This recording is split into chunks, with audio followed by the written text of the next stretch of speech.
Welcome, guys, to another session. Today, I want to talk about creating your peaceful and clutter-free home.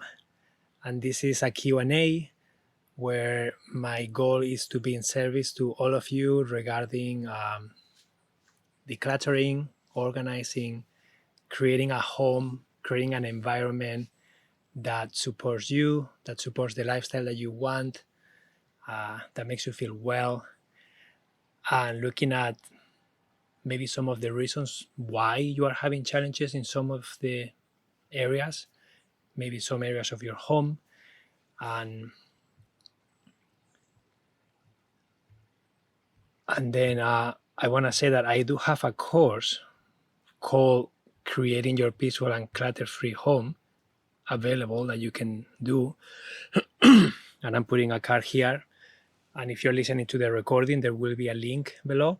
But basically, this is a 30-day course. So it's a long course, my longest course ever.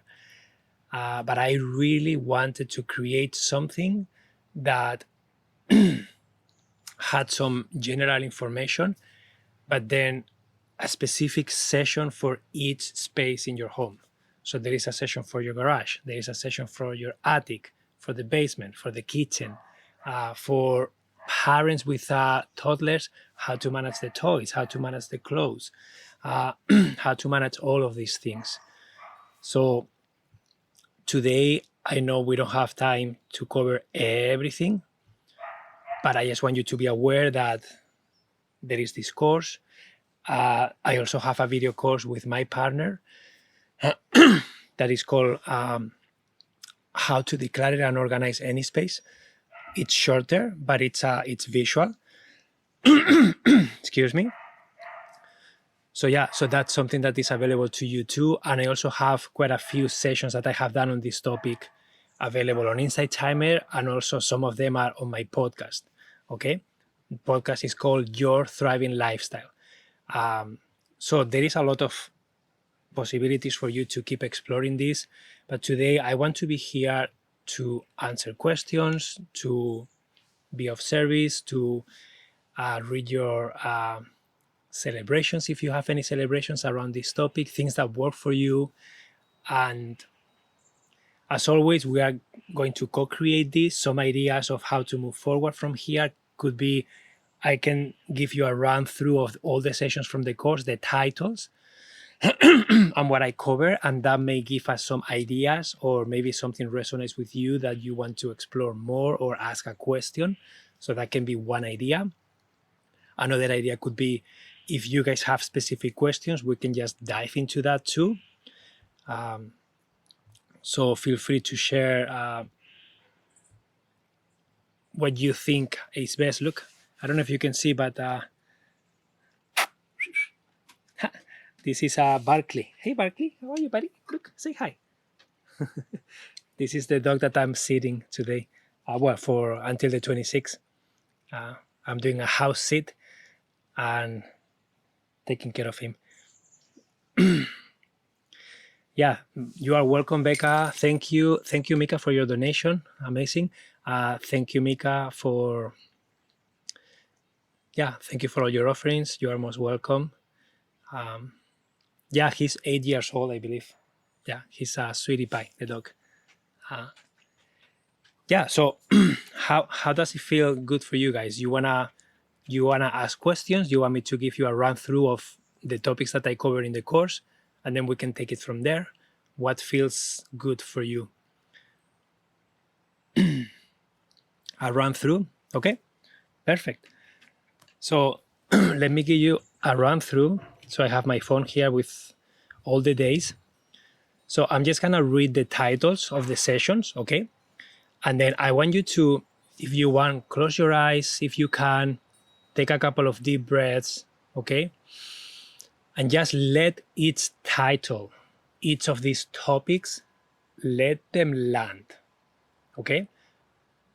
Notice what you feel. Notice if you feel excitement, if you feel constriction, if you feel stressed, if you feel motivated.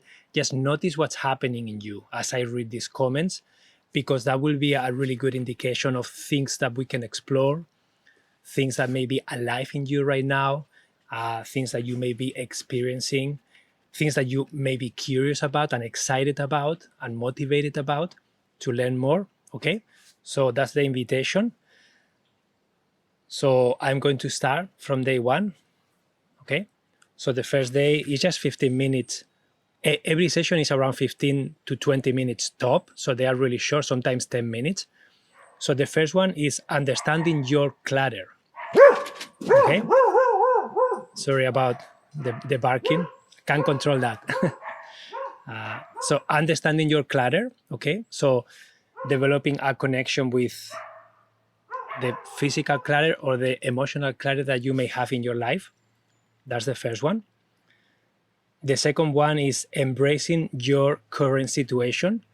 So this will be really learning how to accept where you are at. And then once you can accept where you are at, once you can understand your clutter, understand your situation, understand what's happening in your life, and you can really embrace it with curiosity, being very gentle with yourself.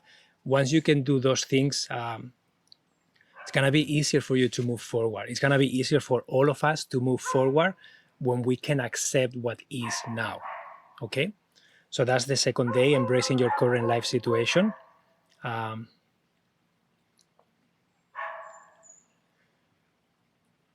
So day three, real stories to inspire you. So I do share a few stories from real clients that I felt were very inspiring and motivational, I think. And then I'm going to go up to 5, and then I'm going to look at the comments, okay? So day number 4 is overcoming resistance and getting into your flow. So overcoming the resistance is really important, because majority of the times, if we are struggling with a space in our home, in our office, in a physical space that is not flowing the way we want, that space is not supporting us, we cannot find a way to create that space in the way that feels good to us, there is always something emotional. Majority of the times there is a resistance. So that's why it's so important to understand what's happening, accept what's happening, overcome these resistances, and then finding a way to get into your flow, finding a way to step into something new, into a new story about yourself. And that's why it's so important, all this emotional work. And then day number 5 is visualizing your sacred space. Okay, so day 5 is a mindful visualization where I invite you to visualize how the space will look like once it's finished. And you don't have to have all the details, but you may have a really good idea of how do you want to feel, what is the feel of the space, what is kind of the general look of the space, what is the functionality of the space, and that's gonna really help you connect with that vision inside of you first.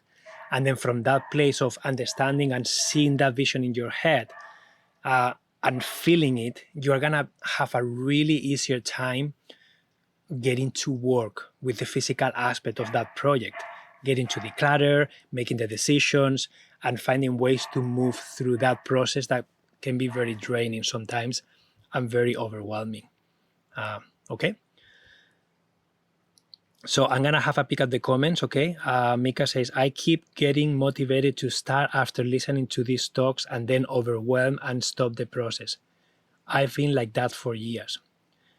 Mika, it makes sense, okay? It makes sense that you feel this spark of motivation, and then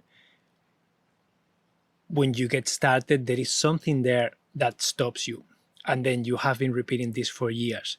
So the first thing that I would like to share with you is that you are seeing a pattern. You are becoming aware of something that is happening in your life. And that is a big deal, because you are not blind to it. You know that it is happening. So now maybe the next step for you will be to get curious about the specifics, like what's happening. And then I have a few ideas on how to get started exploring this, right?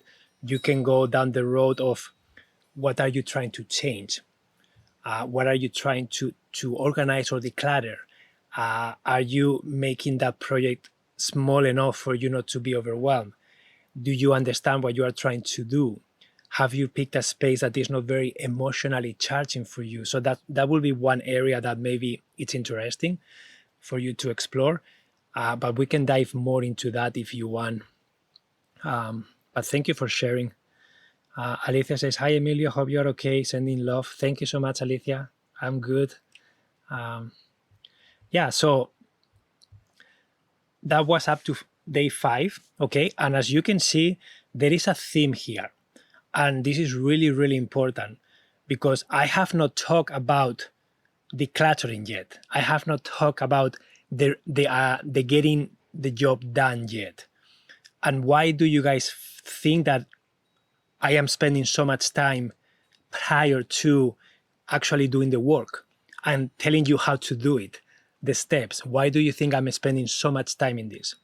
I'm just curious to read your comments. Because it's very important to understand this part. And for those of you who maybe don't know me very well, I have been doing this work since 2012. I have helped hundreds and hundreds of families in their homes declutter and organize their homes, small businesses, sometimes farms and big barns. And I have been doing this process for a long time, and I have seen it so many times that I kind of understand the blockages that we run into when we are doing this.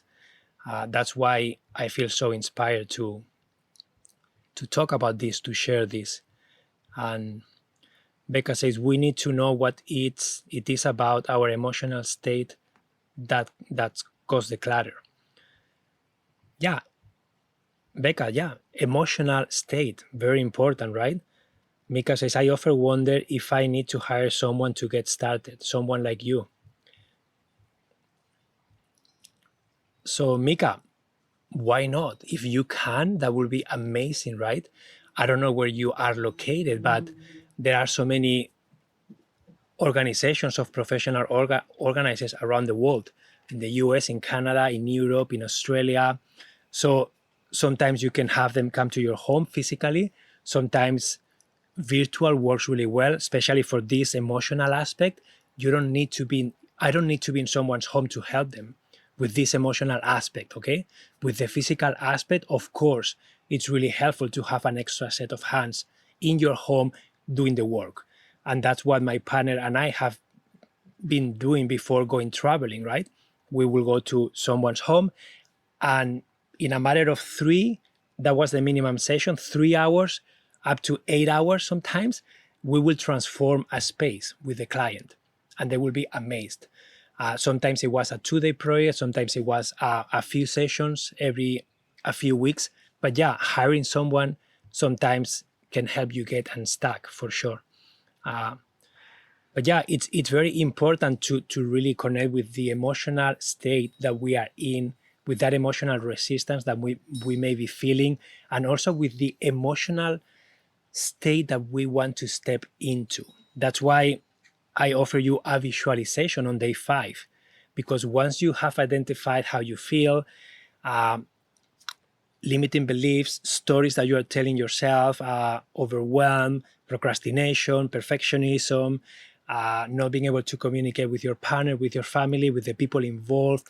Once you kind of become aware of that and can accept what is right now, it's very important to focus your energy into what you want, not get stuck into what's not working.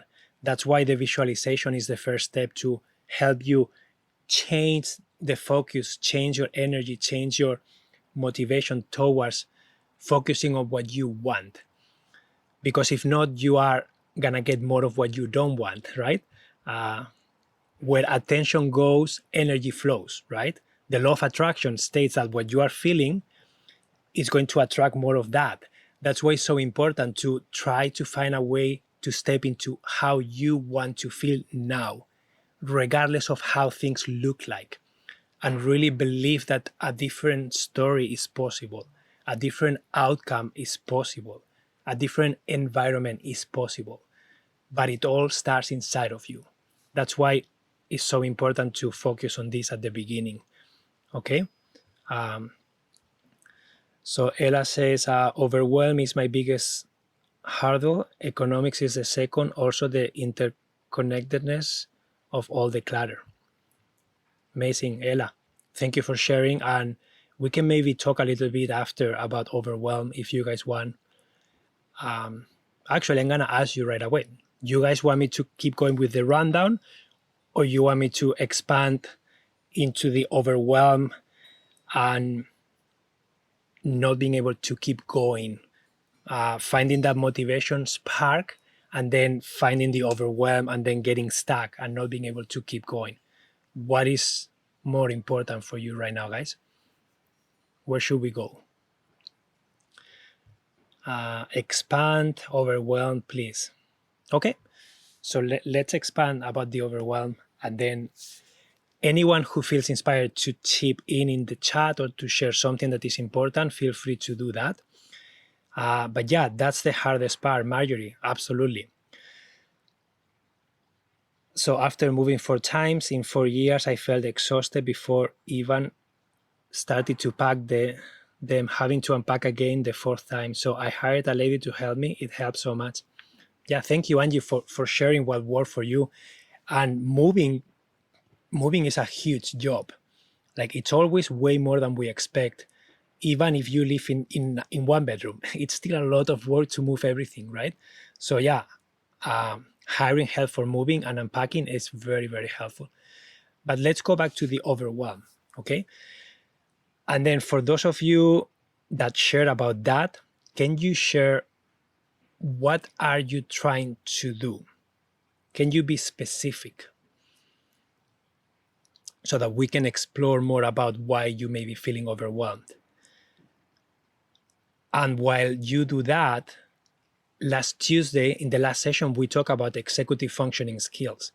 And some of you may be present.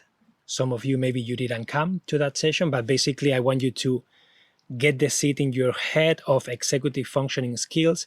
And I want you to learn about sequencing, task initiation, task completion, metacognition, emotional self-regulation, because those skills are going to help you make something overwhelming into something that is doable. Okay? So very important when we talk about feeling overwhelmed to really reframe what we are trying to do. That's why I'm trying to understand, what are you trying to do? And many times the answer I get from people is, I'm trying to declutter my home. Well, that is a humongous job. I feel overwhelmed when I hear that. It's not concise enough. It's not doable enough. It's gonna take a long time, most likely, to declutter your entire home. So when you set that expectation, you are not going to initiate that task. Task initiation is gonna be very difficult because you know you're gonna fail. You know, you don't understand how long it's gonna take. So you're not gonna feel motivated to start something that you don't understand, to start something that most likely you are going to fail at. And that's where procrastination shows up. That's where you feel overwhelmed. That's where you feel unmotivated and stuck. So that is one reason of why it's important to reframe what you are trying to do. Okay, so let me read. Need to declutter a large house and a heap of clutter. Age, energy levels are factors. So Peta, for example, this is an example of declutter a large house. That is a very big project and you are going to feel overwhelmed. I am a professional doing this and I will feel overwhelmed trying to do that. That's why it's so important to start somewhere smaller. Okay? So Ella says, declutter and reorganize my wardrobe. Okay, Ella, amazing. So the wardrobe, this is a question for Ella. Are you attached to clothes? Are you emotionally attached to clothes? Is that something very emotional for you? Or is that something easy for you to make decisions about? Mika says, years of ignoring decluttering, accumulation of growth up kids, stuff still around, after the divorce, shame for the clutters, unable to let stuff go, longing for letting all go and allow the energy flow. Yeah, so Mika, I hear you. Sister, that's a lot. And you just named quite a few humongous life changes, life stages, okay? And each of those life events, they come with a lot of emotions, right? So it's normal to feel overwhelmed. It's normal to feel shame. It's normal to feel all those things. And that's why it's so important to really accept where you are at and understand that there is a reason why you are here. There is a reason why things look the way they do. Okay? And it's very important to don't judge. I really invite all of you to remove judgment. You are not lazy. You are not a bad person. You are not inadequate. Okay? You just went through life events that you didn't have enough time. You may not have had the space. You may not have had the emotional support that you needed to be able to process them.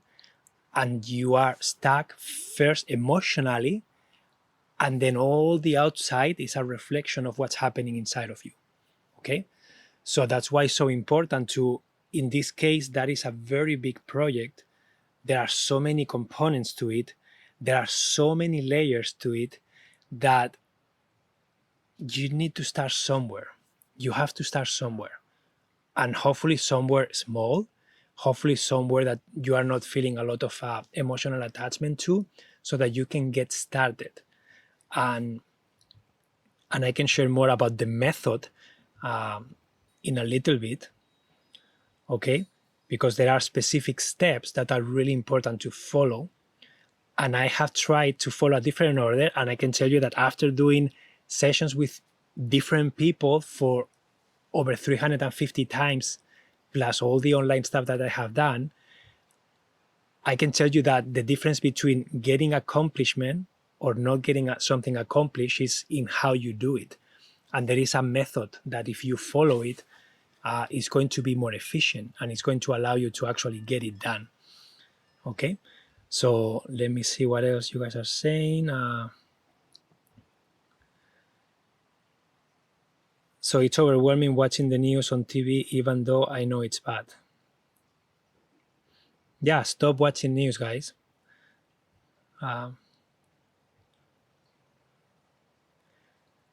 So emotional attachment makes me avoid starting to declutter. I have tried a few times. I open the box, go through things, and then end up putting most things back in the box. Then I give up. Yeah. So Angie,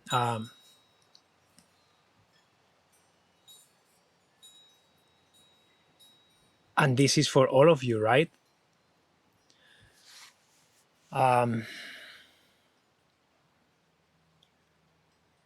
Sometimes you cannot change something with the same mind that has created that thing. This is from Albert Einstein, right? You cannot solve a problem with the same mind that created it. Okay? So how can you solve a problem, in this case, the decluttering aspect, the organizing, whatever you are trying to do in your home, how can you try to solve that stepping out in a different mindset than the one that you have had all this time? Okay? So some ideas for some people, coming to a live session like this, taking a course like the one I have, reading a book, watching a video can be enough. For some other people, they need someone to hold space for them, okay? Especially when there is a lot of emotions. You need to find a way to hold those emotions and to be able to look at them and to be able to process them in a way that feels good to you, in a way that you understand, at a pace that is not too much for you, but it's enough. And then from that place, you are going to start gaining momentum. And when you start doing that, you're going to look at your physical space and that's going to start moving too. Okay? So some of the steps that I have really clearly identified that are really, really important are when you are trying to declutter, okay, it's very important that you get started with an area of your home with a category of things that you don't feel attached to, that you have an easy time making decisions about. So if you look at your home as a whole, you can look at, okay, different categories. You can look at clothes, you can look at paper, you can look at tools, you can look at paper supplies, office supplies. If you have a hobby, you can look at hobbies and the things that you have for each hobby. You can look at like kitchenware. So you can look at garage stuff inside the garage that you may have. So you look at each category and then you check in with yourself, like, how do I feel about this? How easy it is for me to make decisions about this? And what I have noticed is that many times when I'm trying to decide with a client where to get started, I will ask them a few questions. And I will also sense and see them, how they react. And then if I see someone, for example, trying to declutter their wardrobe, but I sense that there is a lot of emotions associated with clothes, I will not get started there. I will keep asking questions about other areas, and then I will decide maybe to start somewhere else that makes more sense. So some of the questions could be, what is the space of your home that you can transform the fastest, the easiest, the least emotionally charged space for you? What is the space that when we transform it is going to benefit you the most? What is the space that you feel the most inspired to get started with? So I ask a bunch of these questions, and they are going to really help me understand and determine where to get started. And you can do that with yourself and checking how you feel, right? And if you sense a lot of emotions with a specific category, don't get started there. Try to start somewhere else. For example, I never recommend, pretty much never recommend getting started with paper. Okay? Why? Because paper takes a long time. Paper doesn't give you a visual transformation. Paper requires a lot of decision making. So to do a pile of paper this thick, like 1 inch thick, you have to look paper after paper after paper. It's at least one decision for each piece of paper, sometimes more, and you become drained very easily. So that's why I learned my lesson. And one of the times that when I got started back in 2012, I got started doing paper. And I remember it just didn't flow well. It didn't feel good.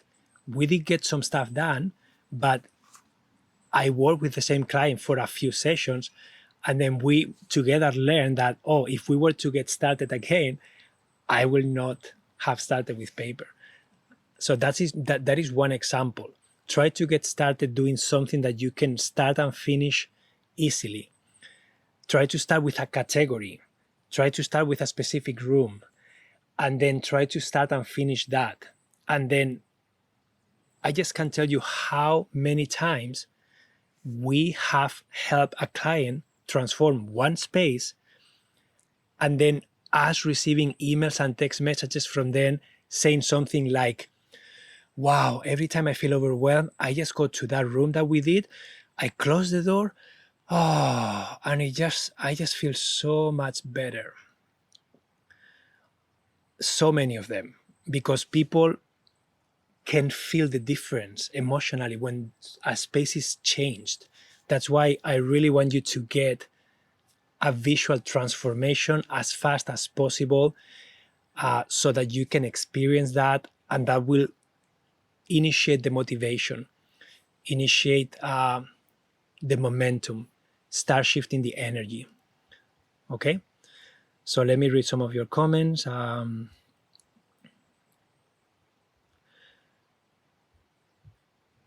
I find when I have the capacity for it, my daughter acting in a body doubling role motivates me, and it's a beautiful support and guide. Amazing. Yeah, finding support is really helpful. Sometimes that can be a friend, sometimes that can be a family member, sometimes you can hire someone. Sometimes you can also have bad support. Sometimes doing this work with someone that you are emotionally attached to may not be a great idea. But again, give it a try. You don't know until you try it. So Angie says, okay, thank you, Emilio. I will start with things I feel less emotionally attached to. Amazing, great advice to the paper. I'll start with something easier. Yeah, it takes forever and don't see visual progress. Yeah, when you guys are doing, like when I do declutter for people, right? I normally have a scan of the space that we have decided to get started with. And sometimes there is a miscellaneous of things. Sometimes I look at the space and I see in my head, I'm trying to see categories. So I'm trying to say, okay, what's in this space? Okay, I'm seeing clothes. I am seeing tools. I am seeing paper. I am seeing books. I am seeing some sort of hobby. Sometimes I know what it is. Sometimes, oh, that's wood carving. Oh, that's painting. Or that's sewing. But sometimes it's something that I'm not sure about. So I ask, but then I have a really good sense of what's in that space, right? And then I will ask these questions to get a sense of where to get started. If I get started with something, with a category, and I sense a lot of resistance, I will put that away. It was a maybe pile, pause, let's do something else. We'll do something else. And what I'm trying to find and look for is quick decisions, okay? Because the person that is trying to decide about something and is having a hard time, we put it on a maybe pile. We keep moving with something that they have an easier time making choices and decisions about. I guarantee you that 45 minutes to an hour into the process, their brain is activated. They are feeling change. They are feeling inspired and motivated. They are seeing, wow, things are moving along. So I will present the same object and they will say, yes, no, this belongs to this. I can sell this donation. And they will be amazed. Whoa, wow, that was easy.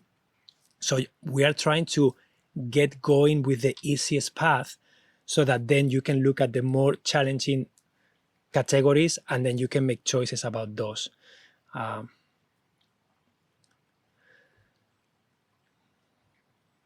But yeah, like it's normal also what I notice, and that's why sometimes support is important. You are doing something and then emotions show up. Okay? Maybe, I don't know, I see this a lot with people who lost a family member, people who lost a job, people who lost a pet, people who lost a business, people who lost a relationship, a hobby that they wanted to get into and they never became efficient at, exercise equipment that they bought and invested a lot of money and they didn't use it, and then there is some shame and guilt about. So many times emotions will show up, and it's important to create a little bit of space for those, because if you don't create space for your emotions that are showing up and you just keep forcing the physical aspect of the process, that's when you may feel overwhelmed. That's where you may feel anxiety. That's where you may not know what to do with that. And that's where you can get stuck.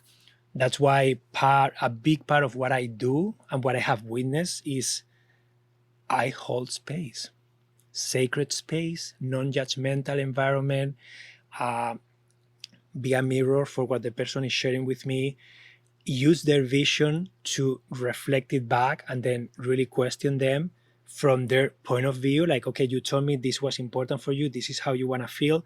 This is what you want to be able to do. So how is this helping you get there? And then asking difficult questions. And again, if I don't find a clear answer and it's too much, okay, let's put this on the maybe pile and let's keep going with what you know now. And then we'll get back to it after. And then slowly the process, something that is kind of clunky and is not flowing, it starts becoming smoother and smoother. And then eventually it's like, oh, wow, this feels really like harmonized now. And that's what happens when you finish a space, that you really feel that harmony in that space and the reflection of your vision into that space physically. And that's what gives you a lot of motivation to keep going. Okay. So how to approach that again without avoiding the whole room? how to approach that again without avoiding the whole room. So again, work through the tears or take breaks to process. So Marjorie, every person is different, and I don't want to pretend to have the answer to that. What I know is that when you allow a person to have space, to be seen and witnessed, to don't be rushed, to be honored and respected, the person knows what they need. And if you can be a little bit empathetic, that's why sometimes having someone support you is so important, right? Because if you have someone that is aware of trauma, is aware of internal family systems, is aware of tapping, is aware of deep breathing, is aware of transforming limiting beliefs into more empowering beliefs, is aware of the power of feeling and attracting and focusing your energy in what you want. So that really helps to find what that person needs in that moment. But many times, just holding space, silence, and a little bit of time is enough for the person to really be present with, okay, what am I feeling? Wow, sadness, grief. Wow, I really feel a lot of guilt. I really spent a lot of money in this thing and I never used it. And then maybe you start crying and maybe you feel shame, but then you will eventually move through those emotions because you have the space, because you have the safety, because you have the support. And then you will look at that thing and then you will be able to make a different choice, right? And using the vision that you created first, you are going to determine, you know what? It doesn't belong in my life moving forward. Or you know what? I feel inspired to give it another try, honestly. And if it doesn't work, then I will feel complete and I will let it go. And I will sell it or gift it to someone or whatever.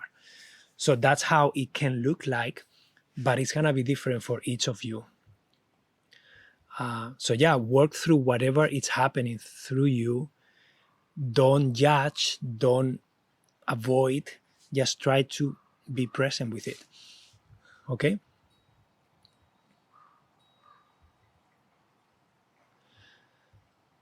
So you guys want me to keep going with the run through? We were on session number 5. I think it may be helpful to maybe change topics a little bit. Is this session being taped? Yes, JE. You can find this session in my podcast probably tomorrow. So I'm gonna keep going, okay? So day 5, as I say, was the visualization. So visualizing your space, and then I normally recommend doing that in every room of your home. Like if you are in the kitchen, for example, you will stand in the kitchen, you will close your eyes, and then you will really visualize what your kitchen could look like, or what you just try to connect with the vision that you have. Maybe sometimes it's images, sometimes it's just how you want to feel in that space. So it doesn't matter how it comes to you. What matters is that you create space and time for that. Okay? Day 6 is declaring your intentions and connecting with your life. Okay? Declaring your intentions and connecting with your life. So why is this so important? Because as I mentioned before, many times when we are in the decision-making process and I'm helping someone, I really want to have their intentions. I really invite them to declare, to really verbalize what is it that you want. And it has to be clear and specific. And I have to understand that before we keep going. And I want them to connect with the life that they want, not what they have, what they want. And when we can do that, then I will use that information to then use it to help them decide. That's why declaring your intentions, verbalizing what you want is so important. Okay? Day 7 is including others in your clutter-free journey. This is also very important because majority of you most likely don't live alone. Majority of the conflicts and the reasons why clutter exists is because there are different personality types living in the house, and the communication is not flowing smoothly, and there is resentment, and there is no a clear way to ask for what you want. Some people don't feel worthy of even asking for what they want, so they kind of stay quiet, but then they feel resentful. So there is a lot of layer of communication that may be happening. And I address that and give some ideas of what I have seen, because many times my job was not to declutter the space. My job was mostly to mediate between family members and basically do a circle, a family circle, where I create a space, I create safety, everybody sits there, and I create the structure for everybody to be able to be heard, to be seen, to don't be interrupted, and also being able to ask for what they want, and also knowing that they may not get what they want. But at least everybody has the opportunity to be very clear, very honest. And I promise you that from that place, if everybody's willing to do that, something new will emerge. Always, always, always something new will emerge that no one was aware of, that no one could have thought of, because that's the power of sitting in circle. That is the power of creating space for what is, and being curious and willing to step into the unknown and discover what's possible without having to know all the answers, without having an agenda. Okay? So that was day 7, including others in your clutter-free journey. Day 8 is finding and protecting time for your transformation. Okay? Another big barrier that I have seen from people is that they have the motivation, they know how to do it, they just can't find the time. And then this is gonna give you ideas on how to create the time. Many times, guys, I can tell you that people pay us quite well for a one-day job, and they tell us very clearly, I'm so glad that you are here, because if you were not here, I will not make this a priority. If I didn't pay you to be here, I will not do this. So your presence alone is helping me get this done. So I want you to find ways to create that for yourself if you cannot hire someone to do that with you. Okay, day 9 is reducing overwhelm, mental health, and self-care practices. Okay, as we have talked about a lot here, a lot of emotions are going to arise. Okay, you are gonna feel overwhelmed, you're gonna be present with a lot of emotions. So having some tools, having some methods to help you self-regulate and reduce the overwhelm, and some self-care practices is very important. And then on day 10, I go into an aligned method to start your decluttering journey.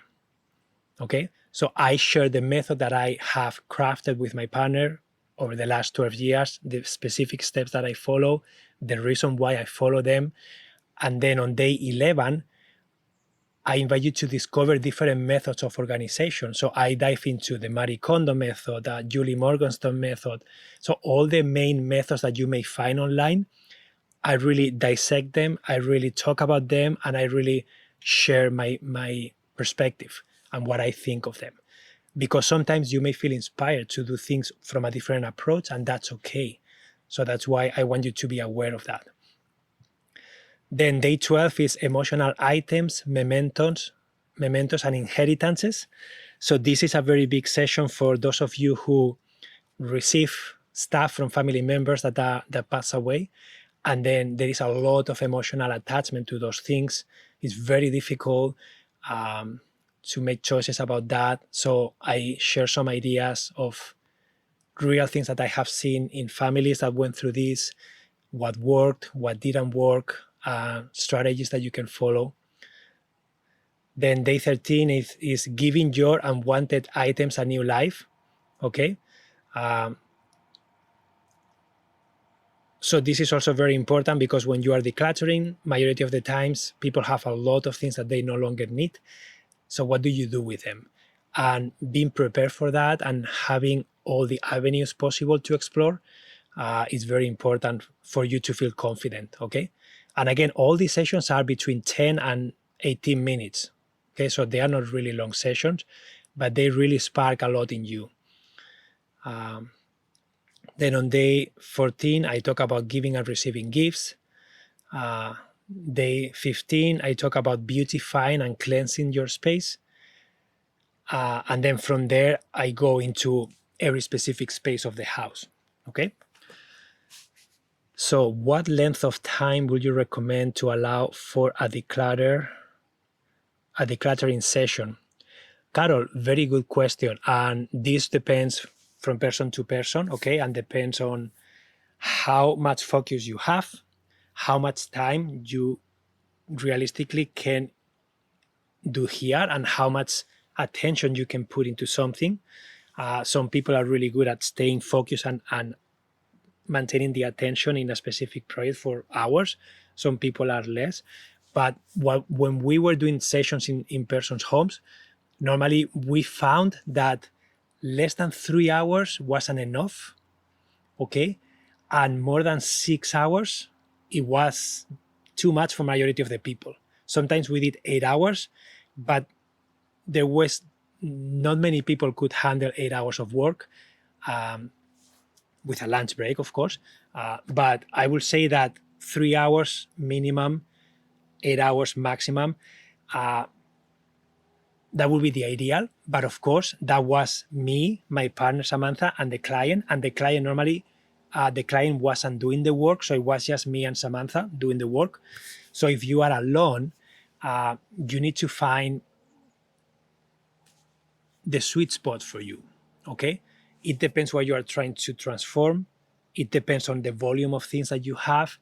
It depends on how much emotional attachment and how fast you can make decisions. Clarity is key to make this process faster. So that's why clarity about how you feel, clarity about the steps to follow in the process, clarity about what to do with the things that I don't need, where are they going to go. All those things will help you make this process more agile, more faster, right? So I will say that, yeah, aim for 2 to 3 hours minimum. And then if you can do more, great. I always recommend that if you can do that in one event, it's better than dragging it for a really long time. When I say one event, I mean, it doesn't have to be one event all in one go, but maybe you say, this week or this weekend, I'm going to transform this room. And that is my priority. And I am booking all the days. That's my priority. And then you do a one event thing to transform that room. And it's not something that if you do 5 minutes today, 5 minutes tomorrow, sometimes that is not enough time for you to get into it. Because when you are doing this process, you have to spread things out, you have to declutter, you have to make choices, you will make piles. This is donation, this is for sale, this is to give to my sister, this goes in the garbage, this is recycling. So things are gonna look way worse than they're gonna look better, right? Because you're in the process of doing the job. So 5 minutes is just not enough time to spread things out and then put them back and then do work. It's just very difficult. But if you treat it as a one event, and you, for example, you have the spare bedroom, and maybe you are trying to get that done, and you only want to do it in 5-10 minutes increments, that's fine. But then that's your project. I'm gonna do that room, and then you're gonna spread things out, and then you're gonna leave the things spread out, and then you're gonna keep going, and then come back, keep going, come back, keep going. But doing that is very exhausting too, because first, you leave everything for a long time. Second, when you come back, you have to remember where you were, you have to get back into the job again. So that's why a longer period of time may be more beneficial than just very tiny few minutes here and there. I would say that the few minutes here and there is more for maintaining, or is if you have crystal clear clarity of a project and you know what you need to do, then it's fine. It's easy to follow the steps. But if you are in this kind of emotional roller coaster, decision making, feeling overwhelmed, feeling guilt, so that's a lot. That's very intense, and just allow yourself some time. You deserve it. Okay. Okay, another problem is a back injury that makes it painful to bend and can't stand and move around that long. So the items are left spread out. So, Marjorie, every situation is different, right? And every person is different, different needs.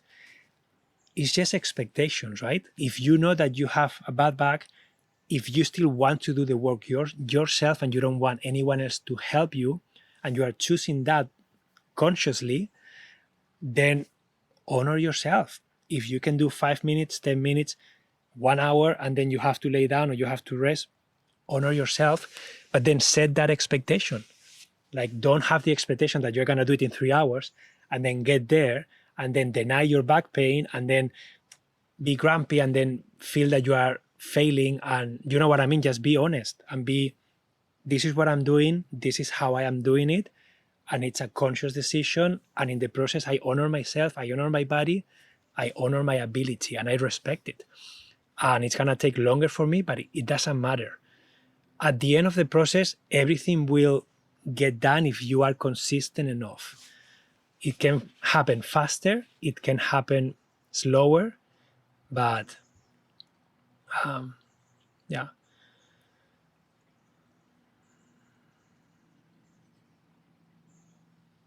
Yeah, what else? I will work on being more open with my organizer about how I want things to go.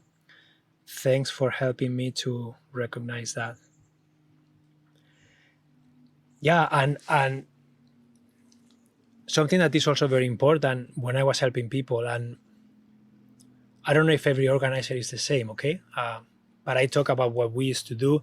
Like, I think we were the category of professional organizers that were very energetic and will come and will transform the space really fast, right? Very efficiently, very fast, taking the person in account, not doing what we want. Like, we became really good at big transformations very quickly, to the point that some people will feel overwhelmed. And it's like, I don't know what's going on here. That's why sometimes you need to understand what you need, okay? At the beginning, we did that too fast with some people. And then, like, I remember doing a kitchen, and I still remember her face. We did a kitchen, we worked really hard for 3 hours. We transformed the entire place. Everything was functional, everything was beautiful.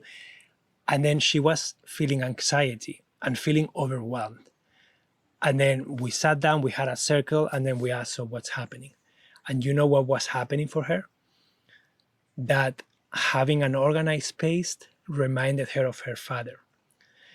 And her father was very organized to the point that he imposed too much on her, and she grew up feeling not allowed to be herself, not allowed to express the way she wanted.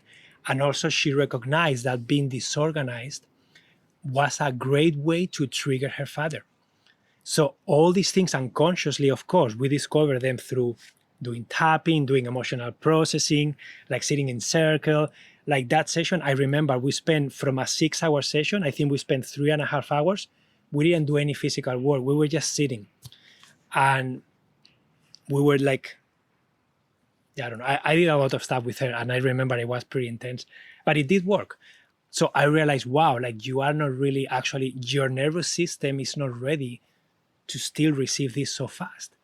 You just can't accept it because there are so many emotional layers in you that didn't change yet.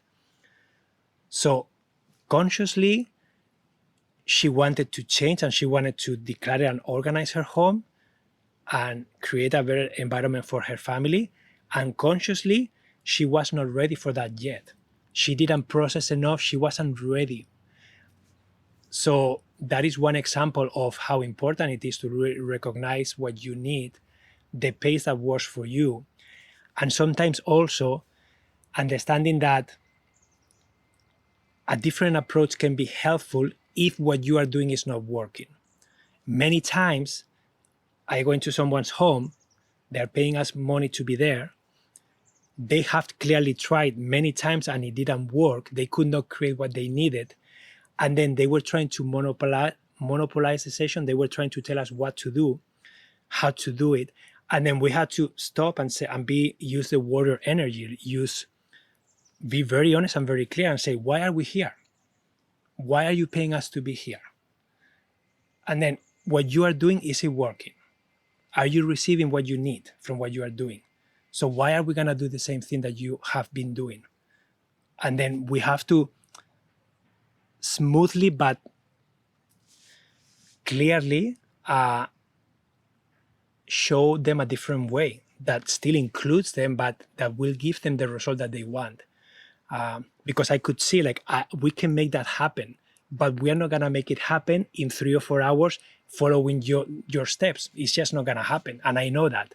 So do you want us to make it happen, or do you want us to follow your path? But then I don't guarantee anything. We'll do the 3-4 hours, but then we'll leave and I don't guarantee results. So you choose.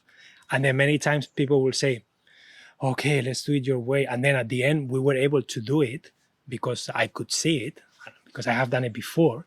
But sometimes it's just that way. You have to get out of your own way and you have to trust someone, a different approach, or be willing to try something different if what you have done didn't work. The emotional processing eludes me.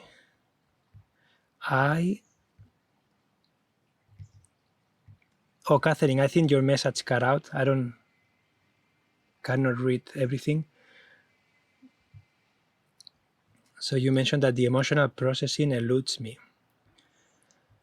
Yeah, the emotional processing, honestly, is something that eludes majority of the people. That's why many times results don't happen, because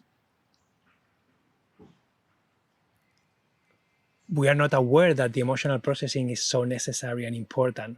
And if the emotional processing doesn't happen, I could create a space that is functional, decluttered, and amazing, and the person is going to convert it back into what it was until they change inside, until they change how they see the world, they change their behavior, they change their habits, they change the stories that are running them, the belief systems that they have.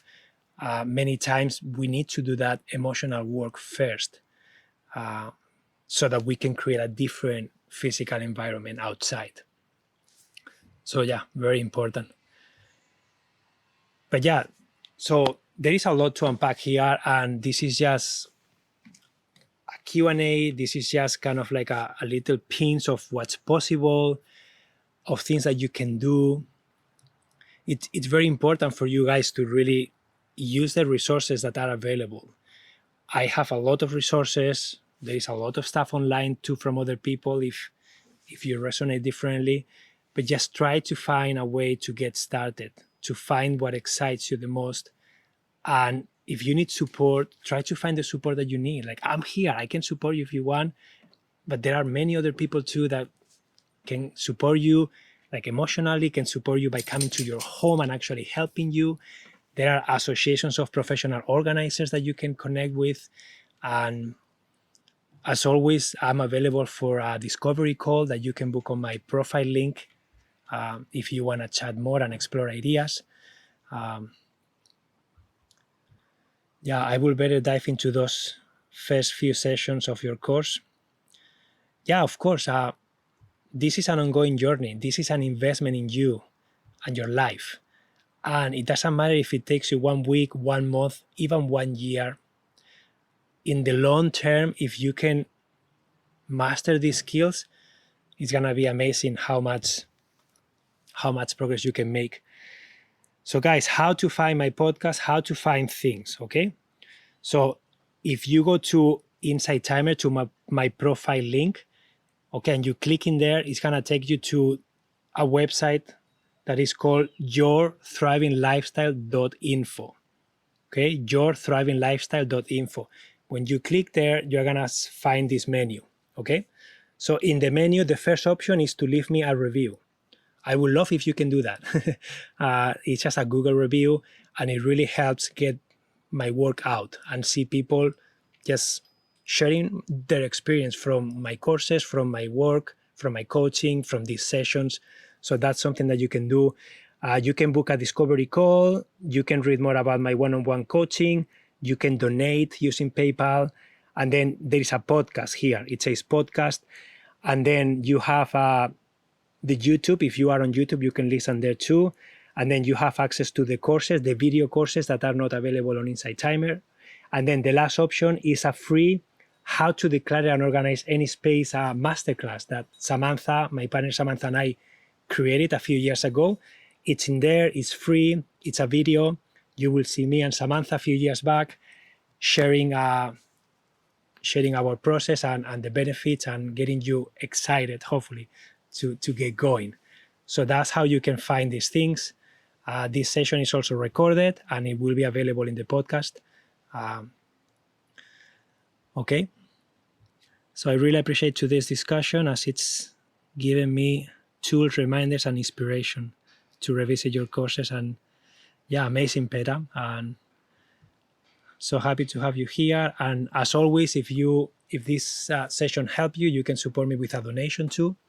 You can do that right here. You can do that on my Insight Timer profile, or you can also do it in that link. And if you're listening to the podcast, you can see the link below. Okay.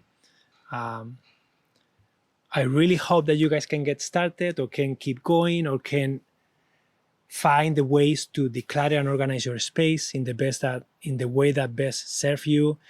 And this is an ongoing thing. As life evolves, as you go through different life stages, decluttering is something that you have to keep doing, right?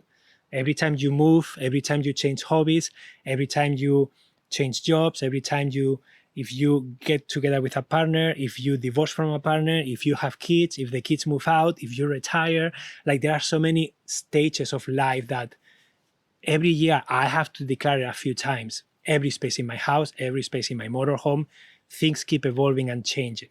So this is also the same, right? You have to keep it fresh. So that's why it's so important to have these skills so that you can just keep up and keep thriving, because that's what I want you guys to do. I want you to thrive in life.